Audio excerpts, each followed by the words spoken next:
será llamado Hijo de Dios. Tu pariente Elizabeth en su vejez también ha concebido un hijo, y este es el 6º mes para ella, al que llamaba estéril, porque ninguna cosa es imposible para Dios. Entonces María dijo: aquí tienes a la sierva del Señor, hágase conmigo conforme tu palabra. Y el ángel se fue de su presencia. Padre, en esta mañana pedimos, Señor, la guianza de tu Espíritu, Señor. Mientras acudimos a tu palabra, y te pedimos que tomes control de ese servicio, Padre, para que todo lo que hagamos, todo lo que se diga y se haga, Señor, sea agradable a ti, Padre. Retira la apatía, la indiferencia que a veces venimos a este lugar, Señor, con una semana entera de no abrir nuestra palabra, Señor, desconectados de tu palabra.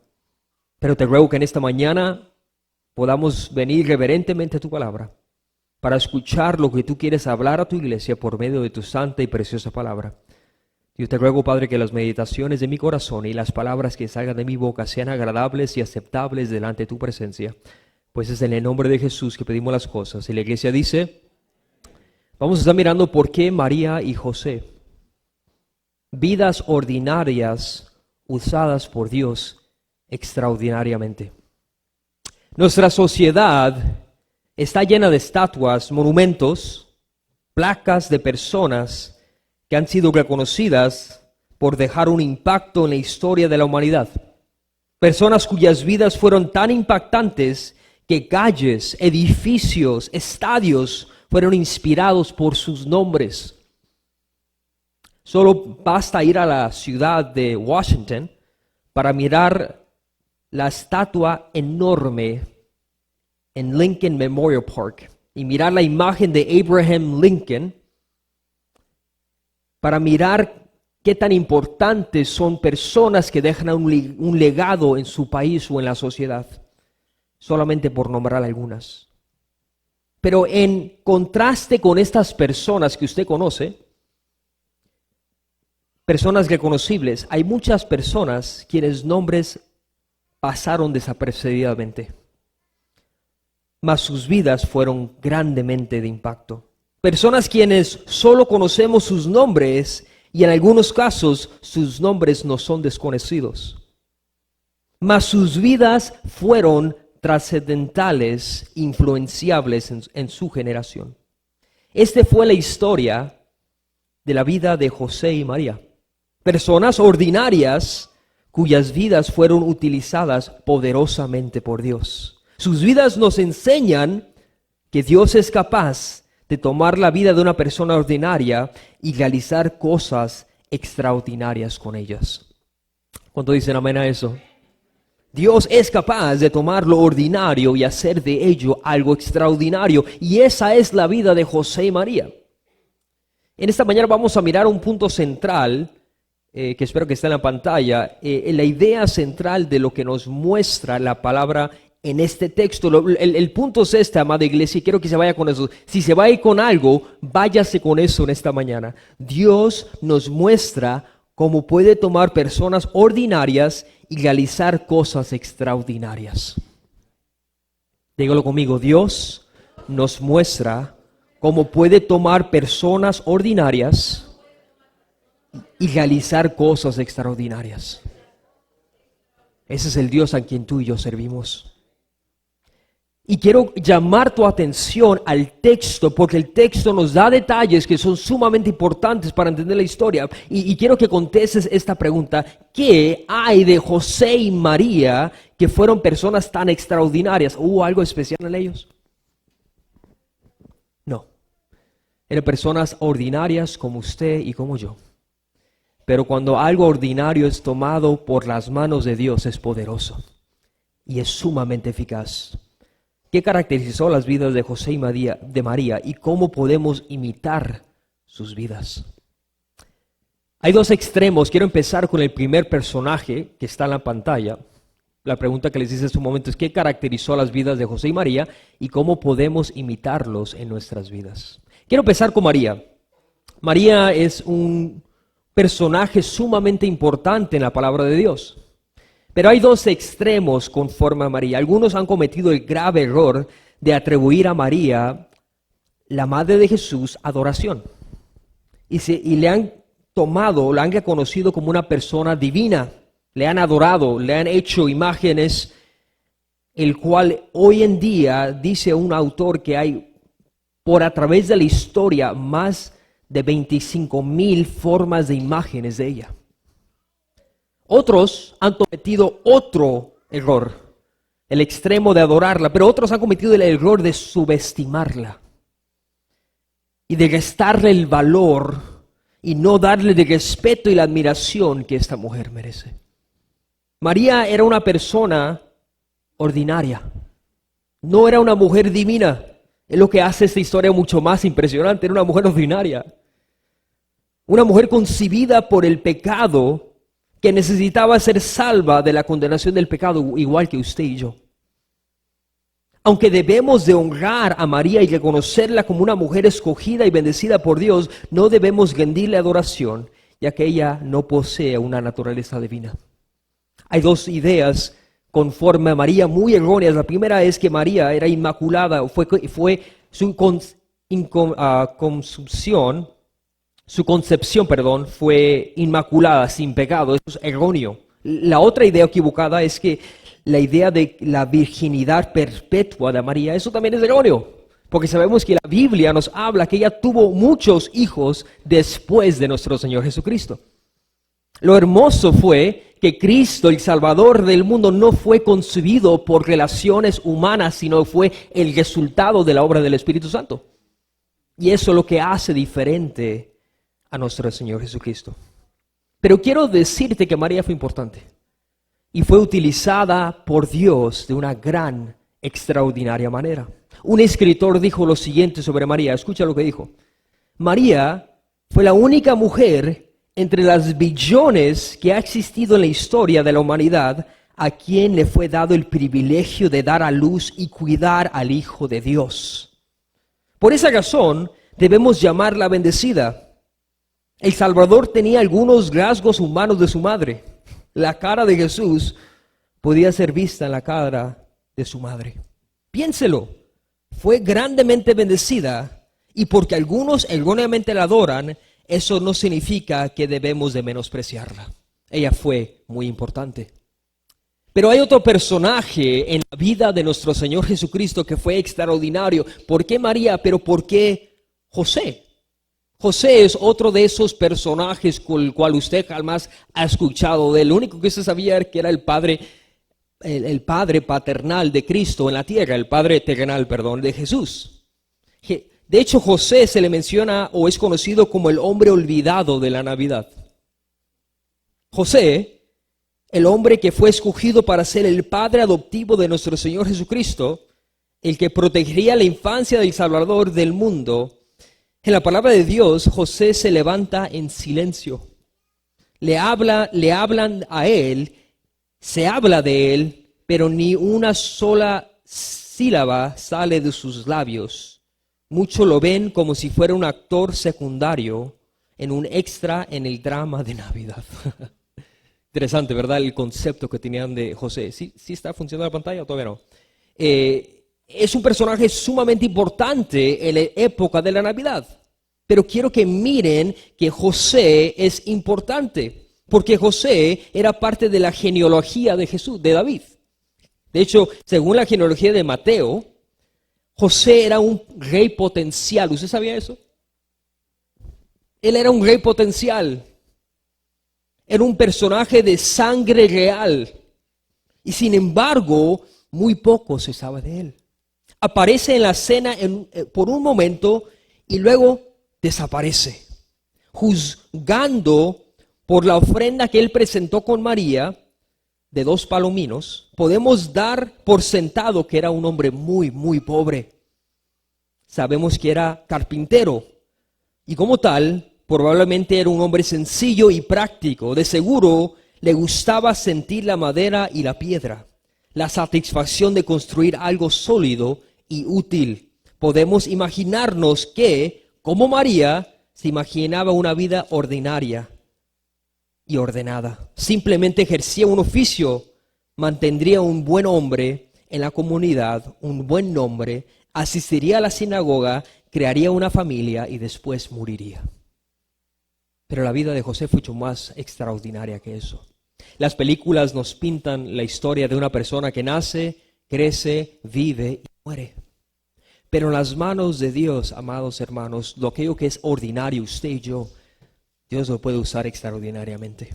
Y eso fue la historia de María y José. Y quiero llamar tu atención a qué es lo que nos enseña las vidas de María y José que usted y yo podemos imitar. En primer lugar, José y María nos enseñan vidas de obediencia sobre el temor y la incertidumbre.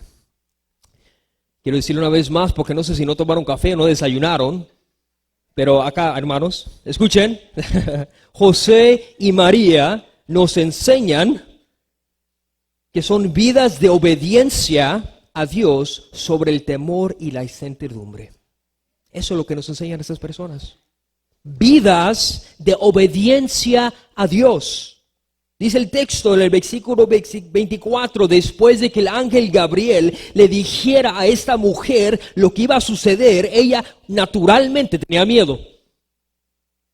Imagínense, hermanos, el simple hecho de que era una mujer que nunca había tenido relaciones sexuales y quedó embarazada, eso en sí es un milagro. Imagínense que usted le diga mañana, está embarazada. ¿Cómo? Es imposible. Eso fue lo que sucedió con María. María de la noche a la mañana le cambió la vida. Sus planes le fueron vistos sobre su imaginación derrumbados. Ese sueño de casarse en blanco con su esposo, vista en honor en la comunidad, fue desvanecido porque ahora tenía un niño en su vientre.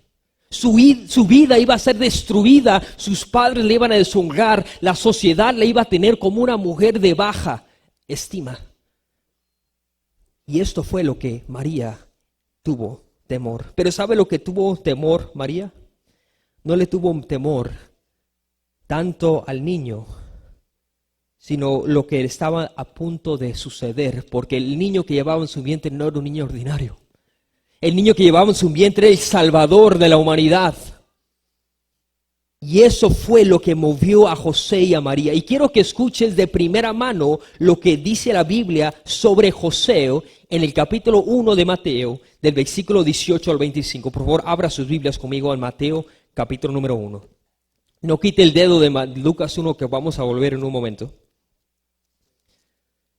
Vamos por favor a Mateo, capítulo número 1, el versículo número 18. ¿Cuántos están ahí? Escucha lo que dice su palabra, iglesia. El nacimiento de Jesús fue como seguía, estando su madre María comprometida para casarse con José. Antes de que se llevara a cabo el matrimonio, se halló que había concebido por obra del Espíritu Santo. Entonces José, su marido, siendo un hombre justo y no queriendo denunciarla públicamente, quiso abandonarla en secreto. Pero mientras pensaban esto, se le apareció en sueños un ángel del Señor diciendo: José, hijo de David, no temas recibir a María, tu mujer, porque el niño que se le ha engendrado en ella es del Espíritu Santo. Y dará a luz un hijo y le pondrás por nombre Jesús, porque él salvará a su pueblo de sus pecados. Todo esto sucedió para que se cumpliera lo que el Señor había hablado por medio del profeta diciendo: He aquí la virgen concebirá y dará luz a un hijo y le pondrá por nombre Emmanuel, que traducido es Dios con nosotros. Cuando José se despertó del sueño, hizo como el ángel del Señor le había mandado y tomó consigo a María como su mujer. María, sus planes cambiaron, pero ¿saben de quién cambiaron los planes también? De José. Un hombre honorable, nos dice la Biblia, de buena reputación en la comunidad, quien ya tenía el plan de casarse con su mujer para poder así tener una familia ordinaria. Pero ahora se halla con la sorpresa de que esa mujer de él estaba embarazada. Y quiero que consideres, ¿puedes imaginarte? Después de tantas noticias sorprendentes, José tenía muchas preguntas. ¿Acaso no las tendrías tú? Dudas, temores. Los detalles sobre la venida, lo que vendría por delante, no le fueron revelados. Solamente le dijeron que iba a concebir al Hijo de Dios. Esa fue la circunstancia en la cual se hallaba José cuando le dieron esta tremenda noticia. Lo que sucedió en la vida de José nos ilustra, amada iglesia, a menudo lo que sucede en nuestras vidas. Sorpresas llegan a nuestras vidas inesperadamente, pero son útiles en las manos de Dios. El texto en el versículo 24 nos dice la respuesta de José y pon atención a cómo reaccionó José ante tal noticia. ¿Estás conmigo en el versículo 24? Cuando José despertó del sueño, hizo como el ángel del Señor le había mandado. Jamás escuchamos una sola palabra de su boca, pero el autor divino nos dice que hizo conforme al ángel le dijo que hiciera. Y lo primero que usted y yo podemos imitar de esta pareja ordinaria fue que su obediencia a Dios fue extraordinaria. ¿Usted hubiera obedecido a Dios? Usted tuviera una libreta de preguntas antes. Usted hubiera ido con la prima, la tía, la mamá, a ver qué piensan. ¿Acaso no? Mamá, ¿la dejo a esta mujer? ¿Qué hago con esta mujer? ¿Sí? Usted hubiera sentado una semana ahí planeando qué hacer, imaginándose cómo decirle la historia a los demás. Pero eso no nos dice el texto que hizo José. El texto nos dice que José inmediatamente hizo aquello que fue mandado por el ángel, que era un mensajero de Dios. Su obediencia fue extraordinaria. Y algo que caracteriza a gente ordinaria que hace cosas extraordinarias para Dios es su obediencia. Es una vida de rendición a Dios. ¿Sabes que tu obediencia, amada iglesia, tu obediencia debe ser brillar no cuando tengas la vida resuelta, sino cuando tengas dudas? Esa es la mejor obediencia. Jesús miraba a sus discípulos sorprendidos cuando Él se apareció a ellos. Uno de ellos, mucho más inconverso que los demás, dijo: Tomás, yo hasta que no veo, yo no voy a creer. Jesús le dijo: bienaventurado aquel que cree sin antes ver. Porque aquellos que obedecen sin ver o tener la respuesta son bienaventurados. Son dignos de honor porque Dios es el que toma esa obediencia, toma esa sumisión y hace algo extraordinario con ello. Porque eso significa que tú confías en Dios. La obediencia de José, amada iglesia, es algo que debemos de reconocer y debemos evaluar en nuestras propias vidas, poniéndonos en la situación de José. ¿Tú responderías igual? ¿Tú harías aquello que te fue encomendado por Dios hacer? ¿O tú harías lo contrario y saldrías por la puerta de atrás? Dios no nos habla ya de esta forma, iglesia. Dios ya no utiliza lo que utilizó para José, pero Dios sigue hablando todos los días por medio de su santa y preciosa palabra, diciéndonos qué es lo que debemos hacer. Y cuando usted y yo obedecemos a Dios, estamos haciendo lo que José estaba haciendo, creyéndole a Dios para lo que Dios estaba haciendo. La obediencia de José fue admirable. Escucha lo que se me vino a la mente cuando estudiaba para este estudio. Su obediencia no fue condicionada, no fue negociada. Su obediencia no fue limitada. Su obediencia no fue a cuentagotas, no fue por interés, no fue egoísta. Su obediencia fue total. Fue una expresión de su confianza total que Dios es confiable y es digno de ser obedecido, no importando el costo de sus demandas. ¿Cuánto dicen amén a eso? Eso es lo que usted y yo podemos imitar de José. Que él no negoció con Dios. Dios sí, pero primero haz esto por mí. No. Él no condicionó a Dios. Señor, voy, pero primero ayúdame con mi familia. Él no intentó obedecer a Dios a medias. Él hizo aquello que fue enviado a Dios por Dios a hacer. Y yo te pregunto, amada iglesia, una pregunta importante de autoevaluación. ¿Cómo reaccionamos cuando Dios nos dice claramente en su palabra que hagamos algo? Yo le digo la verdad, yo a veces me pongo a pensar si me conviene. ¿No piensa usted así? ¿O acaso soy el único culpable? Somos varios, ¿verdad? Gracias por admitirlo y ser honesto. Habremos varios. Que Dios nos dice claramente en su palabra: haz, obedece, sométete, pide perdón, ama, lleva el evangelio. Y en vez de hacerlo, como que ahorita me conviene, Señor. Más adelante tal vez, Señor, te voy a obedecer. Y es algo extraordinario, amada iglesia, que podemos imitar la obediencia de un hombre como José. Quiero darte un segundo punto que espero poder mostrar. Ahí está. ¿Dónde estamos? La vida de José y María nos enseña vidas de obediencia a Dios sobre el temor y la incertidumbre. Quiero mostrarte un segundo punto. ¿Dónde estamos? Acá está. La vida de José y María nos enseñan sumisión a la voluntad de Dios. Quiero mostrarte lo que dice Lucas en el capítulo número 1 y el versículo número 38 sobre la sumisión de María a las instrucciones del Señor. Vaya conmigo a Lucas capítulo número 1, por favor, iglesia. Lucas 1, en el versículo número 38.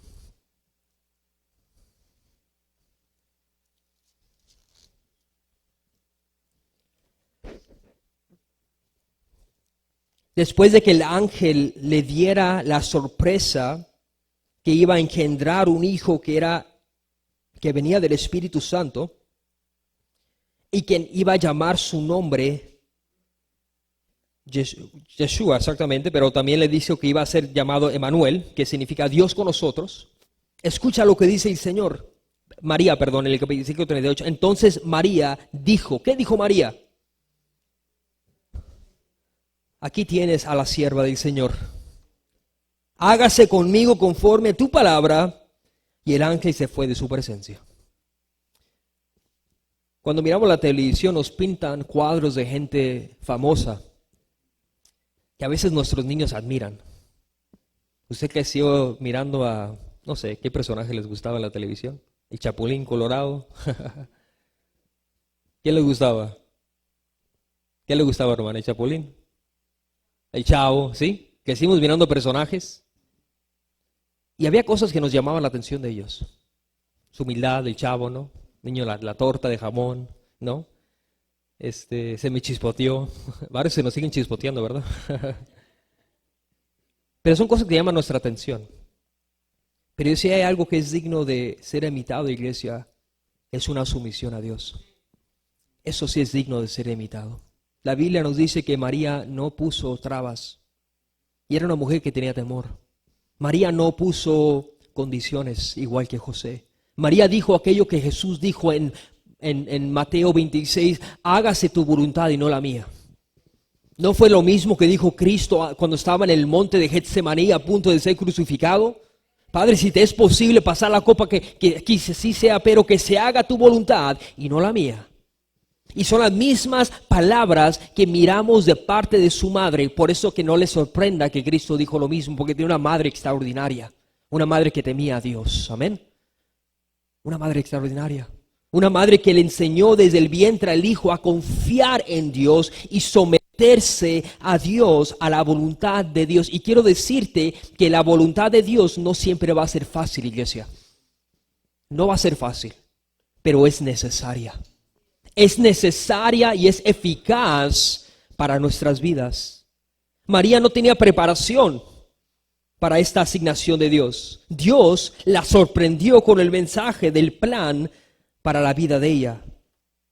Pero aunque ella no sabía lo que iba a suceder, algo sí tenía muy claro. ¿Y sabe lo que ella tenía claro? Que tenía en su vientre al Salvador del mundo. Eso lo tenía muy claro. Quiero decirte que la madre de Martín Lutero no sabía que su hijo sería el gran reformador. Ella no sabía. La madre de Thomas Edison no sabía que su hijo inventaría la electricidad que alumbraría todo el mundo. Ella no sabía. La madre de Abraham Lincoln no sabía que su hijo iba a emitir una orden para librar los esclavos en Estados Unidos. Pero la madre de Jesús sabía que llevaba en su vientre el Salvador del mundo. Eso sí sabía. Y eso podía ella confiar, iglesia. En eso podía confiar. Su misión es reconocer lo que Dios ha dicho es mejor para mí, aunque no sea necesariamente lo que sea más conveniente en el momento.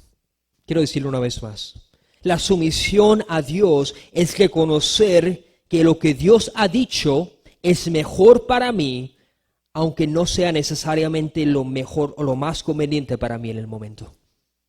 ¿Acaso no es la historia de María? ¿Era conveniente el niño en el vientre? No, No era el mejor momento, a punto de casarse, por favor. Déjame disfrutar la vida, Señor, un poquito, y luego me mandas al chamaco, ¿no?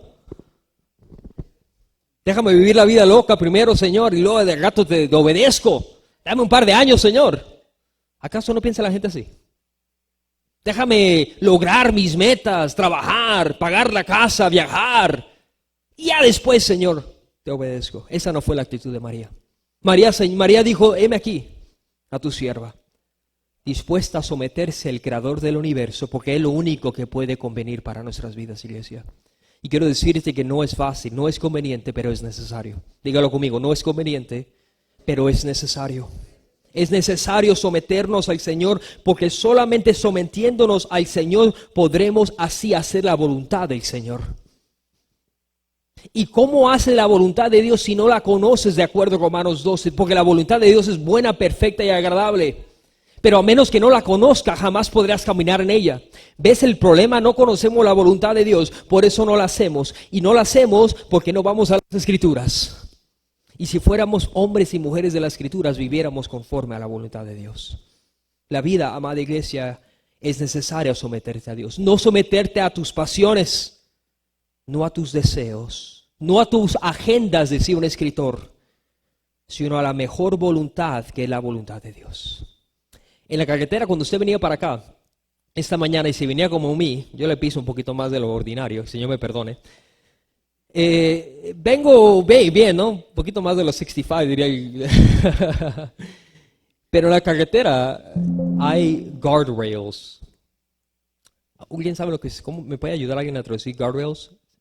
Rieles de seguridad es la palabra. ¿Ve? Ya me viene la iluminación. Hay rieles de seguridad. Cuando usted va manejando, hay rieles de seguridad a los lados de las carreteras. ¿Para qué existen eso?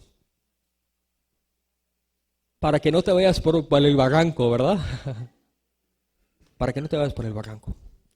Mi esposa y yo ocasionalmente vamos a Arizona y cuando vamos tenemos que pasar las montañas. Y ahí no hay señal, ahí no hay nada. Si el Señor nos lleva ahí, nadie sabría, porque ahí se va la señal. Y conforme vamos cruzando las montañas, hay un barranco hacia abajo. Pero acaban de construir un muro de seguridad enorme. Yo me pensé, ¿por qué lo construirían? Yo creo que varios ya se han ido por ahí. Pero me vino a la mente esta historia. Porque para ellos, tal vez esa seguridad no era necesaria, pero sin ella hubiera perdición.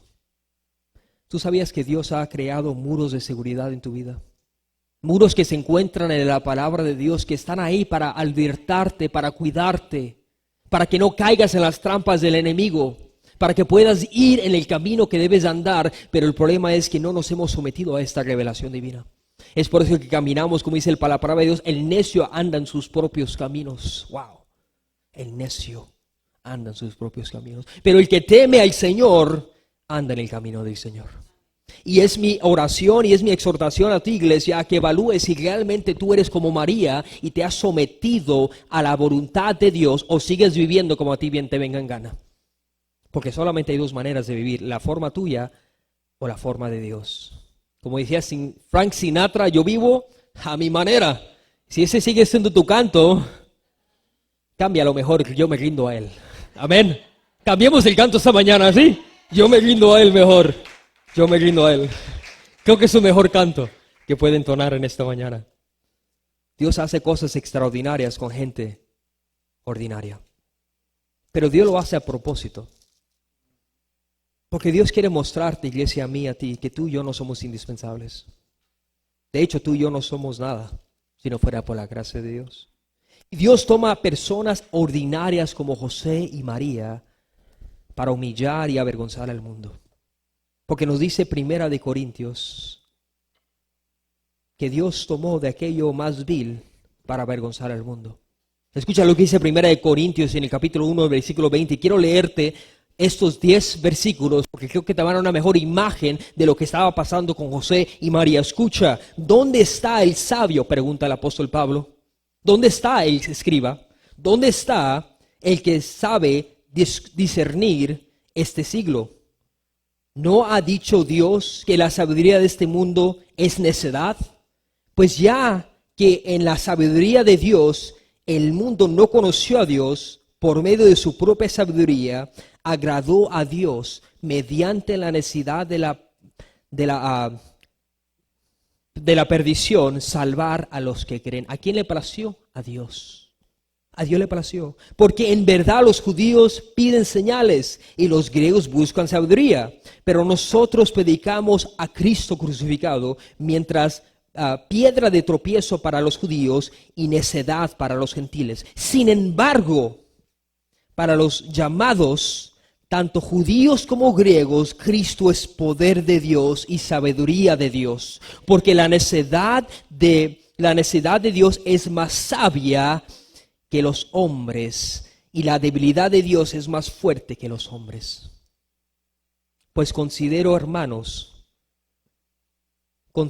hermanos, su llamamiento. No hubo muchos sabios conforme a la carne, ni muchos poderosos, ni muchos nobles, sino que Dios ha escogido lo necio del mundo para avergonzar a los sabios. Y Dios ha escogido lo débil del mundo para avergonzar a los que son los que se creen fuerte. También Dios ha escogido a lo vil y lo despreciado del mundo para anular lo que es, para que nadie se jacte delante de Dios. Pero obra suya estén ustedes en Cristo Jesús, el cual se hizo para nosotros sabiduría de Dios y justificación, santificación y redención, para que tal como está escrito, el que se gloree en el Señor. Gloria a Dios por esta iglesia. Lo necio, lo torpe, lo inútil Dios se sirvió para avergonzar a los fuertes. ¿No le llama la atención que Dios escogió una ciudad, una aldea insignificante como Belén, que nadie la conocía ni la escuchaba, en vez de escoger un poderoso imperio como el Imperio Romano? ¿Por qué lo hizo Dios? Porque Dios no se sirve del poder, Dios es el poder. Y Él toma lo débil para avergonzar a lo poderoso. Él toma una mujer insignificante como María, una doncella de una familia humilde, para escogerla y por medio de su vientre naciera el Salvador del mundo. Dios usa personas ordinarias para hacer cosas extraordinarias. Amada iglesia, yo no sé si tú llegaste en esta mañana pensando que tu vida no tiene sentido, pero Dios te dice que gente como usted y como yo son las personas más útiles en las manos de nuestro Dios. Y quiero animarte a imitar estas dos cualidades que hemos visto en esta mañana de parte de José y María, y que cuando tú vayas a vivir tu vida, evalúes si estás viviendo en obediencia y en sumisión a Dios. Porque cuando eres obediente al Señor y cuando te sometes a su palabra, Dios hace cosas extraordinarias. Mi pregunta es, ¿estás dispuesto a obedecer a tu Señor y a someterte a Él, para que Él haga cosas extraordinarias por ti, a través de ti, para su gloria? Quiero concluir con esto, iglesia. Esta historia, que cuando la escuché realmente tocó mi corazón muy profundamente, y creo que lo hará cuando lo escuches.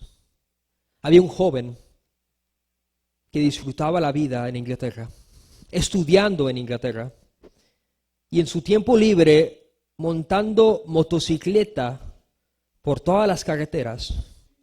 En una noche fría y lluviosa se estrelló en una remota sección y quedó herido en la carretera por muchas horas. Para cuando lo llevaron al hospital, la neumonía había hecho su efecto y los médicos le dijeron que en 2 semanas iba a morir. Durante esas 2 semanas llegó una carta de parte del misionero de Angola. La carta, escrita muchos meses antes, era de su papá.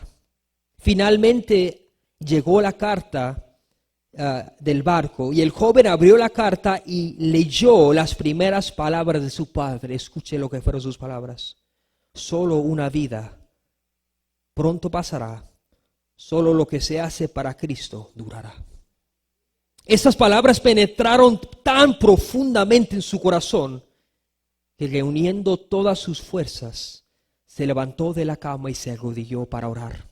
Y dijo: Señor, tú has ganado, Señor. Ahora te recibo y te confieso como Señor de señores y Rey de reyes, y me arrepiento de mis pecados. Y si tú sanas mi alma y mi cuerpo, yo te serviré. En cualquier parte, en cualquier tiempo y cualquiera que sea el costo.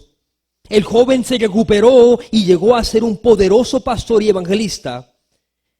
Ya está con el Señor y se llama Stephen Offord.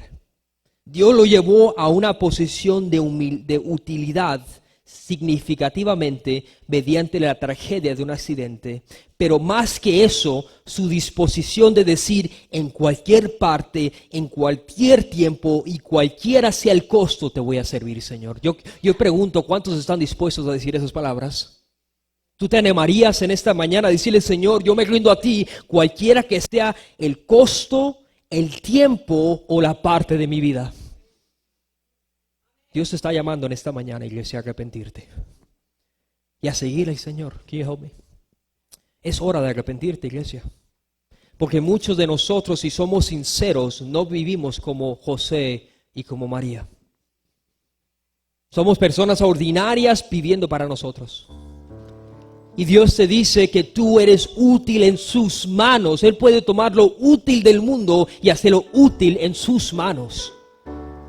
Yo te invito a rendirte a Él en esta mañana y decir las palabras de este joven que estaba a punto de morir: Señor, en cualquier parte, en cualquier tiempo y cualquiera que sea el costo, yo te voy a servir, Señor.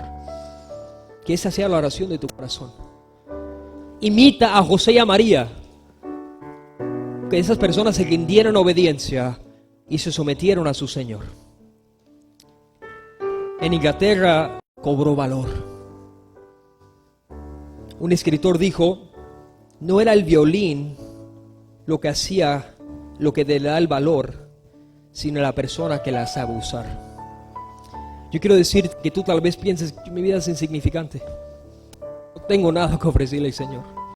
Que traigas convicción a tu iglesia en esta mañana, Dios, y que levantes a hombres ordinarios como José y mujeres extraordinarias como María, Señor, que digan: yo no tengo nada que ofrecerte, Padre, pero úsame